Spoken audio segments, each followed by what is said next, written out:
আজি এই আক্ৰমণৰ প্ৰত্যাক্ৰমণ কৰা হ'ব বিহুত পুলিচে আমাক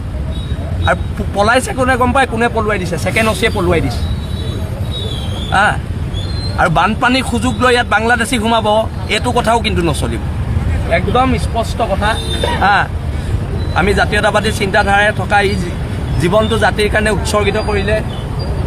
আৰু এতিয়া হিচাপবিলাক হ'ব কাৰণ অসম পুলিচে নোৱাৰিলে এতিয়া বিলাচী থানাৰ আদালতত এইখিনি বিচাৰ এতিয়া আৰু আমি পুলিচলৈ বাট চাই নাথাকোঁ অলৰেডি সিদ্ধান্ত হৈ গৈছে এইটো হত্যা হৈছে মূৰত পিছফালে মূৰত আঘাতৰ চিন আছে আৰু এটা বাইক এক্সিডেণ্ট হোৱা ল'ৰা এটা গাত ক'তোৱে দুখ পোৱা নাই কেৱল মাত্ৰ মূৰৰ পিছফালে আঘাত আছে এইটো মাৰ্ডাৰ হৈছে আৰু যেতিয়া আমি অভিযুক্ত কেইজনৰ নাম দিলোঁ এই কি আছিলে বিহুবৰ থানাৰ ছেকেণ্ড অচি কি কুৰ্মী তেখেতে গোটেই ফেমিলিটো পলুৱাই দিলে এতিয়া কথাটো হৈছে এজন খিলঞ্জীয়া গৰীয়া মানুহৰ কাৰণে মাত মাতিবলৈ যোৱাৰ কাৰণে